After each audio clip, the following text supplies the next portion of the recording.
Welcome to Sleepless Creatives, a sleep podcast for performers and creators, with me, Florence St. Ledger, a queer and neurodivergent actor and voice actor. If you like the show, remember to follow us on social media or leave a review on Spotify, Apple Podcasts, or Facebook. You can also visit our website, sleeplesscreativespodcast.co.uk. And now, on with the episode.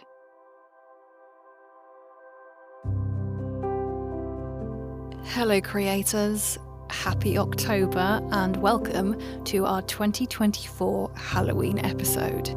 We actually held a vote for this episode over on our Instagram page and wow, did you lot really want to hear this story. So, without further ado, today I'm going to be reading The Legend of Sleepy Hollow by the American writer Washington Irving. This short story is such a well-loved and spooky classic. It was, of course, made into the popular 1999 movie starring Johnny Depp and Christina Ricci. It was also made into an animated feature film by Walt Disney in 1949, The Adventures of Ichabod, which was something that I grew up watching as a kid. And if you are a fan of the story, I do recommend going and watching it yourself. The book tells the story of a man named Ichabod Crane, a teacher in a small American town called Sleepy Hollow, which is haunted by the ghostly and terrifying Headless Horseman. So, take a moment to get cozy and comfortable and drift off.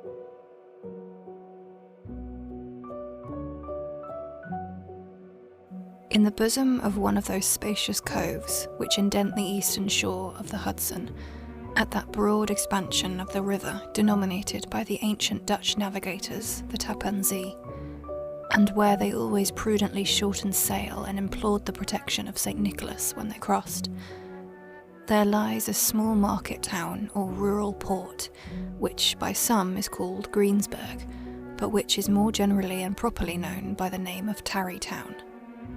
This name was given, we are told, in former days by the good housewives of the adjacent country, from the inveterate propensity of their husbands to linger about the village tavern on market days. Be that as it may, I do not vouch for the fact, but merely avert to it for the sake of being precise and authentic. Not far from this village, perhaps about 2 miles, there is a little valley, or rather lap of land among high hills, which is one of the quietest places in the whole world. A small brook glides through it, with just murmur enough to lull one in repose, and the occasional whistle of a quail or tapping of a woodpecker is almost the only sound that ever breaks in upon the uniform tranquillity. I recollect that, when a stripling, my first exploit in squirrel shooting was in a grove of tall walnut trees that shades one side of the valley. I had wandered into it at noontime, when all nature is peculiarly quiet, and was startled by the roar of my own gun, as it broke the Sabbath stillness around and was prolonged and reverberated by the angry echoes. If ever I should wish for a retreat whither I might steal from the world and its distractions, and dream quietly away the remnant of a troubled life, I know of none more promising than this little valley. From the listless repose of the place, and the peculiar character of its inhabitants, who are descendants from the original Dutch settlers, this sequestered glen has long been known by the name of Sleepy Hollow, and its rustic lads are called the Sleepy Hollow Boys throughout all the neighbouring country. A drowsy, dreamy influence seems to hang over the land, and to pervade the very atmosphere. Some say that the place was bewitched by a high German doctor during the early days of the settlement. Others, that an old Indian chief, the prophet or wizard of his tribe, held his powwows there before the country was discovered by Master Hendrik Hudson.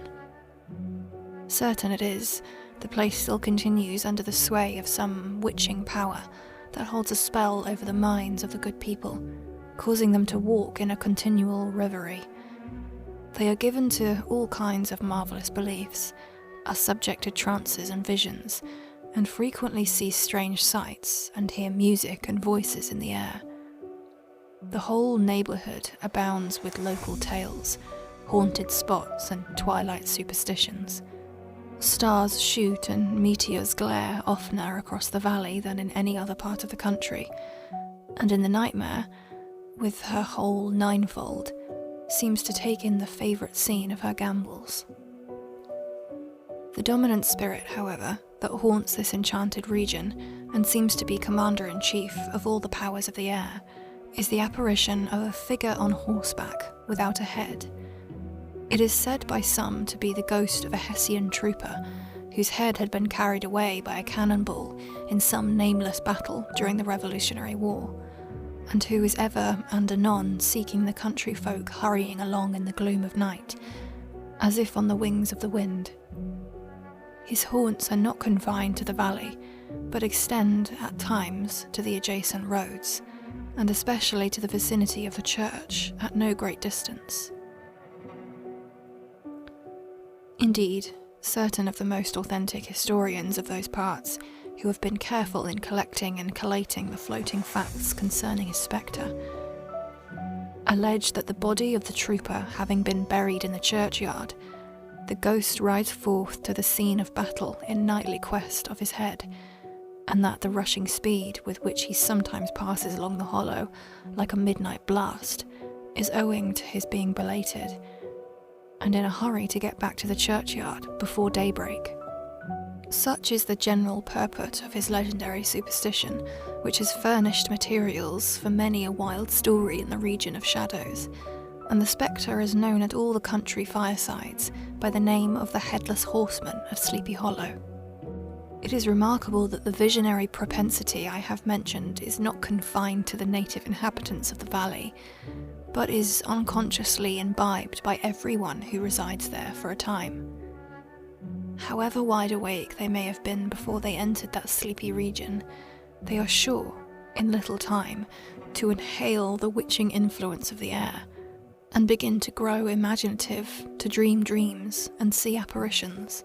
I mention this peaceful spot with all possible laud, for it is in such little retired Dutch valleys, found here and there embosomed in the great state of New York, that population, manners and customs remain fixed, while the great torrent of imagination and improvement, which is making such incessant changes in other parts of this restless country, sweeps by them unobserved. They are like those little nooks of still water which border a rapid stream, where we may see the straw and bubble riding quietly at anchor, or slowly revolving in the mimic harbour, undisturbed by the rush of the passing current. Though many years have elapsed since I trod the drowsy shades of Sleepy Hollow, yet I question whether I should not still find the same trees and the same families vegetating in its sheltered bosom. In this by-place of nature there abode, in a remote period of American history, that is to say, some 30 years since, a worthy wight of the name of Ichabod Crane, who sojourned, or, as he expressed it, tarried in Sleepy Hollow, for the purpose of instructing the children of the vicinity. He was a native of Connecticut, a state which supplies the Union with pioneers for the mind as well as for the forest, and sends forth yearly its legions of frontier woodmen and country schoolmasters. The cognomen of Crane was not inapplicable to this person. He was tall, but exceedingly lank, with narrow shoulders, long arms and legs, hands that dangled a mile out of his sleeves, feet that might have served for shovels, and his whole frame most loosely hung together. His head was small and flat at top, with huge ears, large green, glassy eyes, and a long snipe nose, so that it looked like a weathercock perched upon his spindle neck to tell which way the wind blew. To see him striding along the profile of a hill on a windy day, with his clothes bagging and fluttering about him, one might have mistaken him for the genius of famine descending upon the earth, or some scarecrow eloped from the cornfield. His schoolhouse was a low building of one large room, rudely constructed of logs. The windows partly glazed and partly patched with leaves of old copybooks. It was most ingeniously secured at vacant hours by a withe twisted in the handle of the door and stakes set against the window shutters, so that though a thief might get in with perfect ease, he would find some embarrassment getting out. An idea most probably borrowed by the architect, Jost van Houten, from the mystery of an eel pot. The schoolhouse stood in a rather lonely but pleasant situation, just at the foot of a woody hill, with a brook running close by, and a formidable birch tree growing at one end of it. From hence the low murmur of his pupils' voices, conning over their lessons, might be heard in a drowsy summer's day, like the hum of a beehive, interrupted now and then by the authoritative voice of the master, in the tone of a menace or command, or, peradventure, by the appalling sound of the birch as he urged some tardy loiterer along the flowery path of knowledge. Truth to say, he was a conscientious man, and ever bore the mind in golden maxim. Spare the rod and spoil the child. Ichabod Crane's scholars certainly were not spoiled. I would not have imagined it, however, that he was one of those cruel potentates of the school who joy in the smart of their subjects. On the contrary, he administered justice with discrimination rather than severity, taking the burden off the backs of the weak and laying it on those of the strong. Your mere puny stripling that winced at the least flourish of the rod was passed by with indulgence, but the claims of justice were satisfied by inflicting a double portion.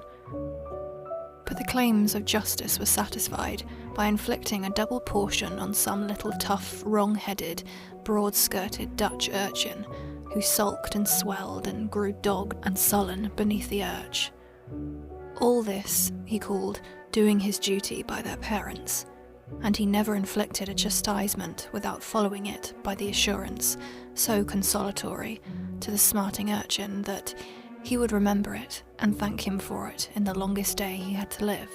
When school hours were over, he was even the companion and playmate of the larger boys, and on holiday afternoons would convoy some of the smaller ones home, who happened to have pretty sisters or good housewives for mothers, noted for the comfort of the cupboard. Indeed, it behooved him to keep on good terms with his pupils. The revenue arising from his school was smart, and would have been scarcely sufficient to furnish him with daily bread, for he was a huge feeder, and, though lank, had the dilating powers of an anaconda. But to help out his maintenance, he was, according to the country custom in those parts, boarded and lodged at the houses of the farmers whose children he instructed. With these he lived successively a week at a time, thus going the rounds of the neighbourhood, with all his worldly effects tied up in a cotton handkerchief. That all this might not be too onerous of the purses of his rustic patrons, who are apt to consider the costs of schooling a grievous burden, and schoolmasters as mere drones, he had various ways of rendering himself both useful and agreeable.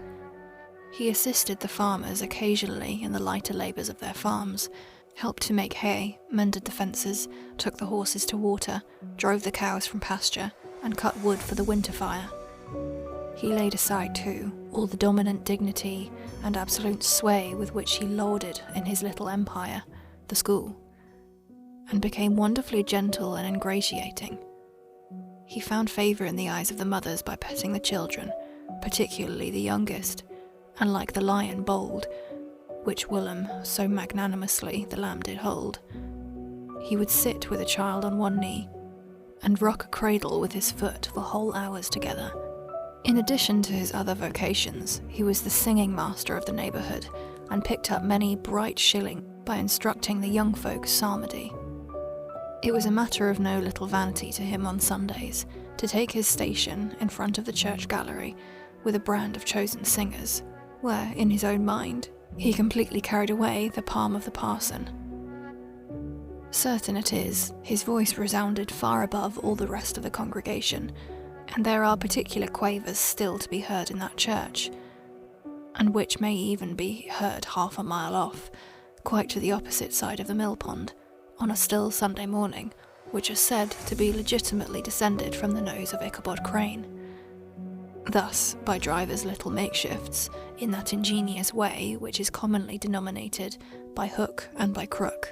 The worthy pedagogue got on tolerably enough, and was thought, by all who understood nothing of the labour of head work, to have a wonderfully easy life to it.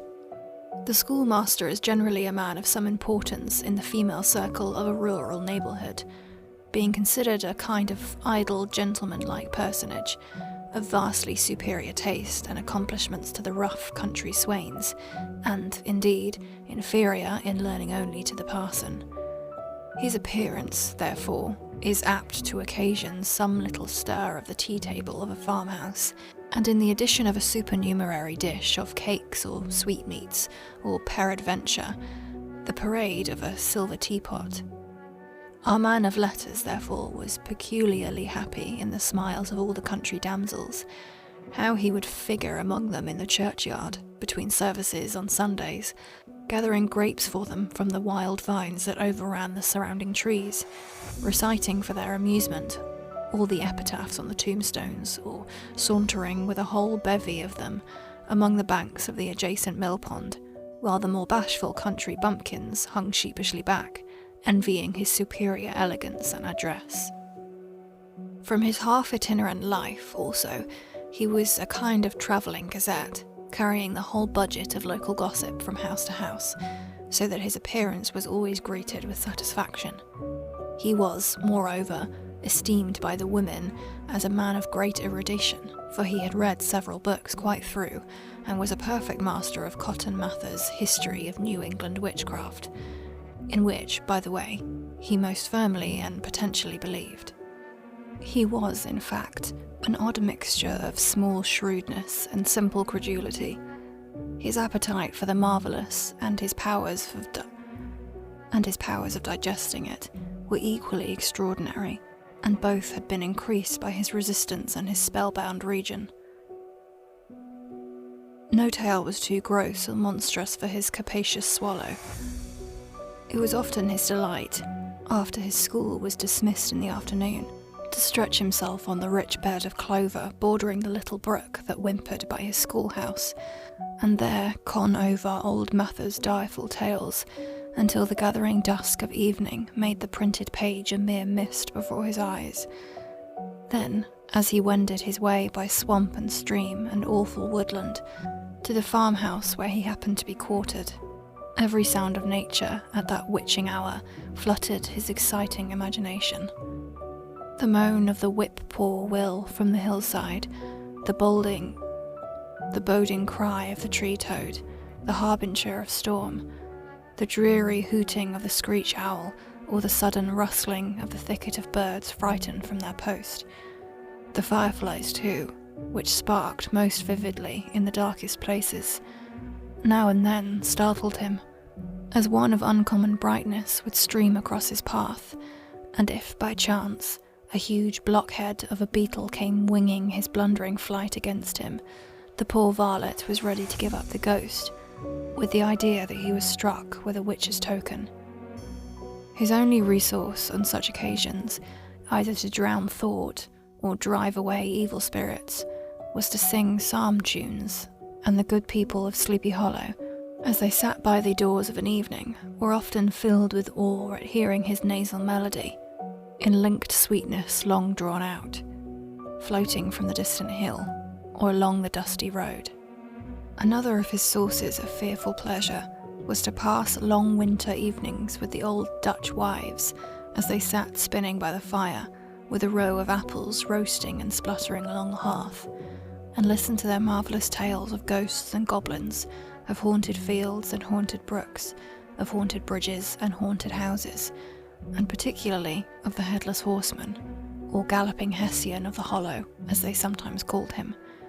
He would delight them equally by his anecdotes of witchcraft, and of the direful omens of portentous sights and sounds in the air which prevailed in the earlier times of Connecticut, and would frighten them woefully with speculations upon comets of shooting stars, and with the alarming fact that the world did absolutely turn around, and that they were half the time topsy-turvy. But if there was a pleasure in all this, while snugly cuddling in the chimney corner of a chamber that was all of ruddy glow and the crackling wood fire, and where, of course, no spectre dared to show its face. It was dearly purchased by the terrors of this subsequent walk homewards. What fearful shapes and shadows beset his path, amidst the dim and ghastly glare of snowy night. With that wistful look did he eye every trembling ray of light streaming across the waste fields from some distant window. How often was he appalled by some shrub covered with snow, which, like a sheeted spectre, beset his very path.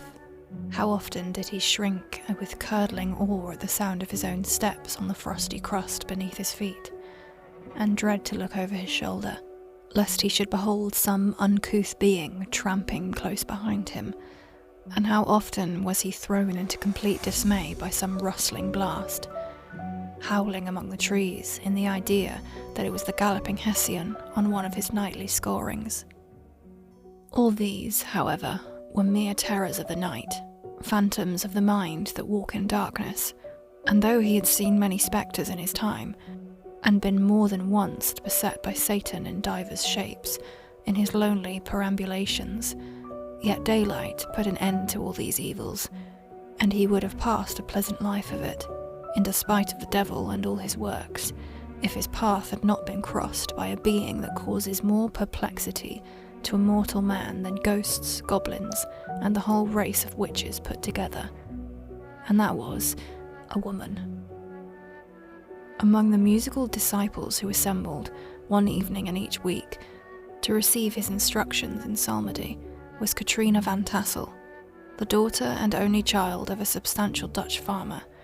She was a blooming lass of fresh 18, plump as a partridge, ripe and melting and rosy-cheeked as one of her father's peaches, and universally famed, not merely for her beauty, but her vast expectations. She was withal a little of a coquette, as might be perceived even in her dress, which was a mixture of ancient and modern fashions, as most suited to set off her charms. She wore the ornaments of pure yellow gold, which her great-great-grandmother had brought over from Sardem, the tempting storemaker of the olden time, and withal a provokingly short petticoat to display the prettiest foot and ankle in the country round. Ichabod Crane had a soft and foolish heart towards the sex, and it is not to be wondered at that so tempting a morsel soon found favour in his eyes, more especially after he had visited her in her paternal mansion. Old Baltus Van Tassel was a perfect picture of a thriving, contented, liberal-hearted farmer. He seldom, it is true, sent either his eyes or his thoughts beyond the boundaries of his own farm, but within those everything was snug, happy, and well-conditioned. He was satisfied with his wealth, but not proud of it, and piqued himself upon the hearty abundance, rather than the style in which he lived. His stronghold was situated on the banks of the Hudson, in one of those green, sheltered, fertile nooks in which the Dutch farmers are so fond of nestling. A great elm tree spread its broad branches over it, at the foot of which bubbled up a spring of the softest and sweetest water, in a little well formed of a barrel, and then stole sparkling away through the grass to a neighbouring brook that babbled along among alders and the dwarf willows.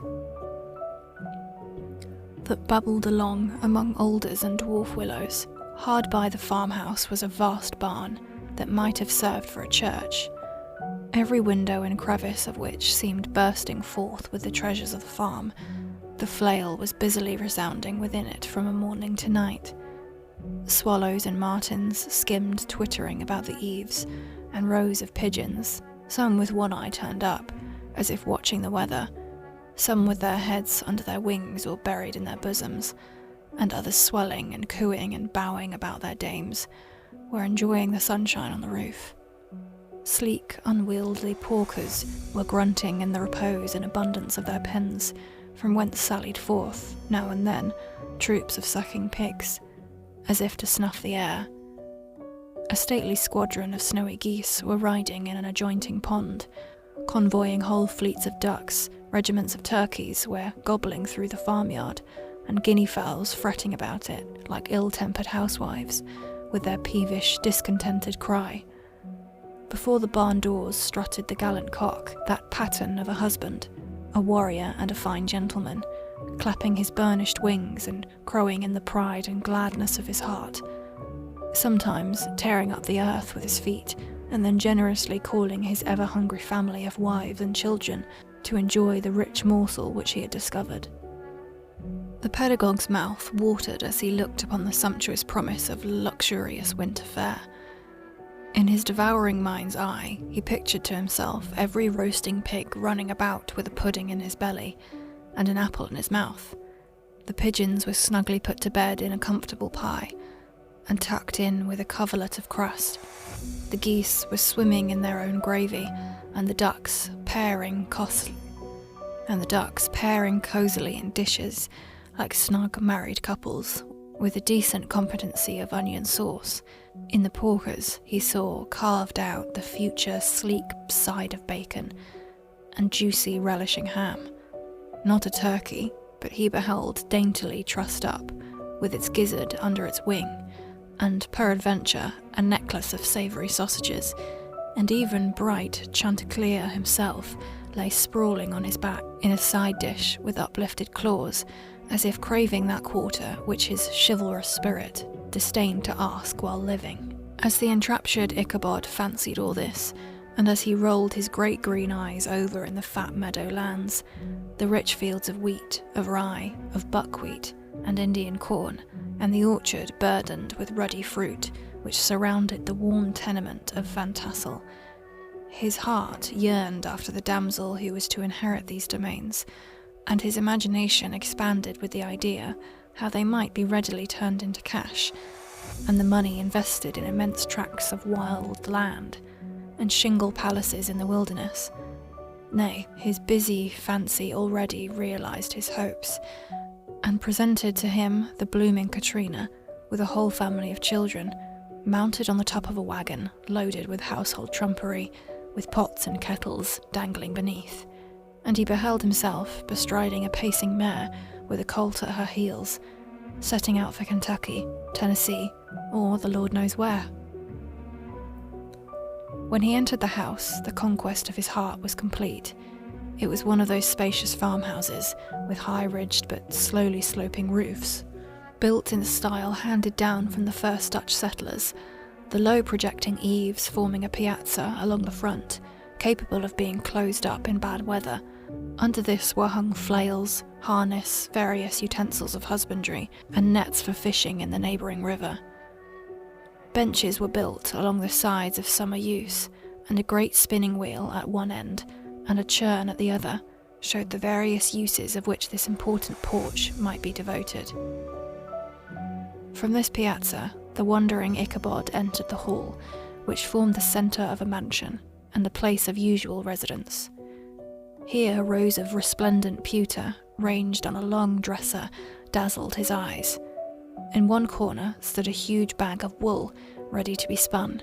In another, a quantity of linsey woolsey, just from the loom.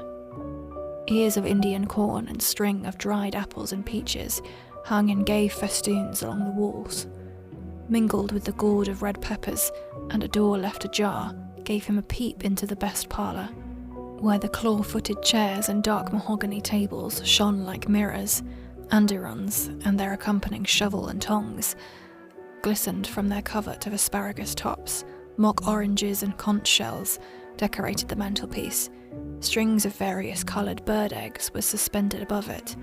A great ostrich egg hung from the centre of the room, and a corner cupboard, knowingly left open, displayed immense treasures of old silver and well-mended china.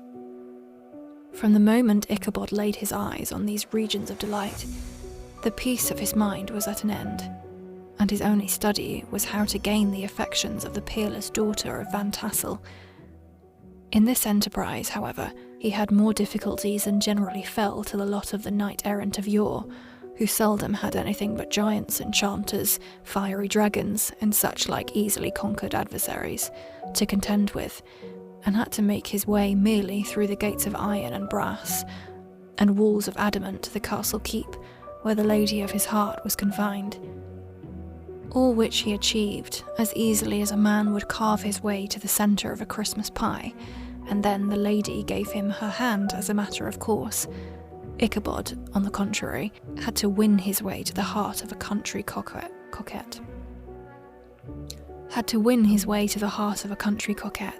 Beset with a labyrinth of whims and caprices, which were forever presenting new difficulties and impediments, and he had to encounter a host full of fearful adversaries of real flesh and blood, the numerous rustic admirers who beset every portal to her heart, keeping a watchful and angry eye upon each other, but ready to fly out in the common cause against any new competitor.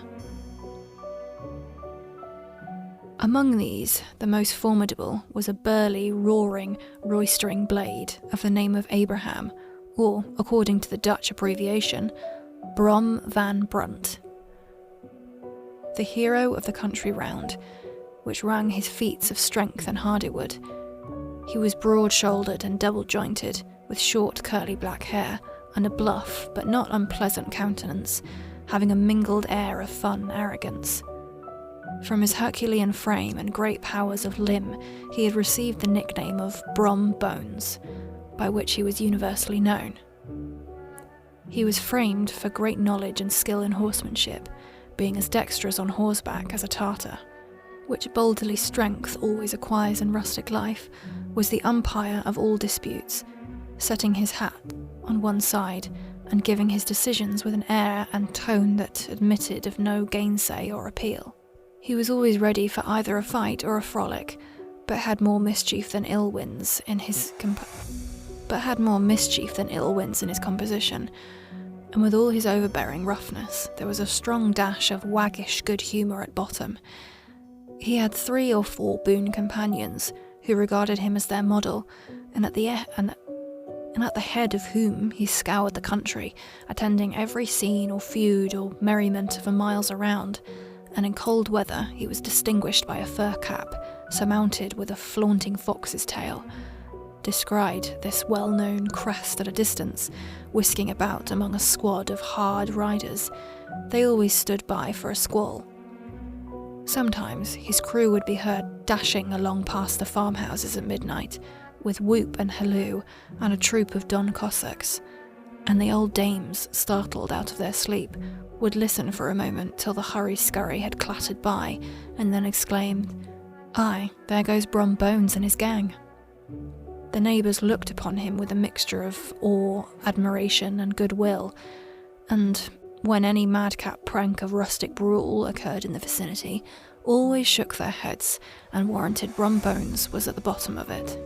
This rantipole hero had for some time singled out the blooming Katrina for the object of his uncouth gallantries, and though his amorous toyings were something like the gentle caresses and endearments of a bear, yet it was whispered that she did not altogether discourage his hopes.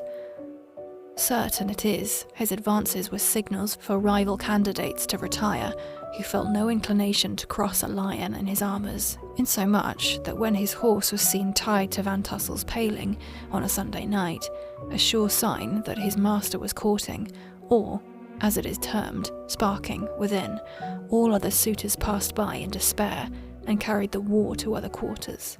Such was the formidable rival with whom Ichabod Crane had contended, and considering all things, a stouter man than he would have shrunk from the competition, and a wiser man would have despaired.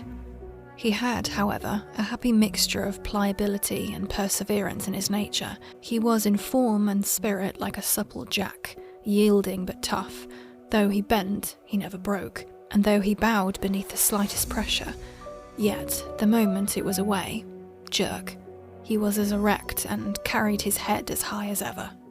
To have taken the field openly against his rival would have been madness, for he was not a man to be thwarted in his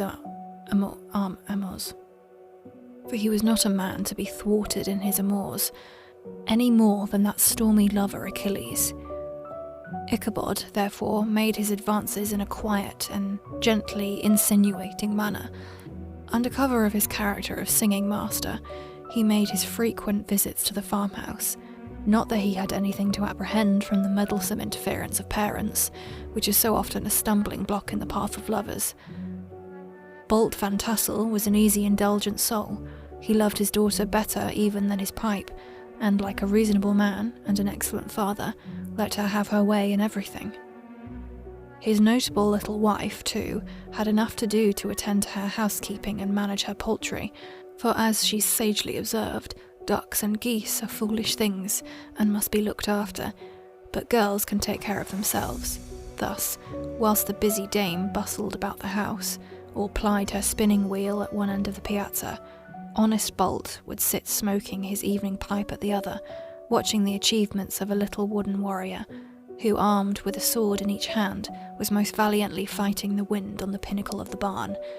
In the meantime, Ichabod would carry on his suit with the daughter by the side of the spring under the great elm, or sauntering along in the twilight, that hour so favourable to the lover's eloquence. I profess not to know how women's hearts are wooed and won. To me, they have always been matters of riddle and admiration. Some seem to have but one vulnerable point, or door to access, while others have a thousand avenues, and may be captured in 1,000 different ways.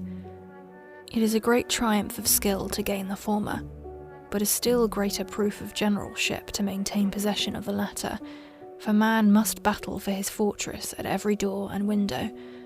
He who wins 1,000 common hearts is therefore entitled to some renown, but he who keeps undisputed sway over the heart of a coquette is indeed a hero. Certain it is, this was not the case with the redoubtable Brom Bones, and from the moment Ichabod Crane made his advances, the interest of the former evidently declined. His horse was no longer seen tied to the palings on Sunday nights, and a deadly feud gradually arose between him and the preceptor of Sleepy Hollow.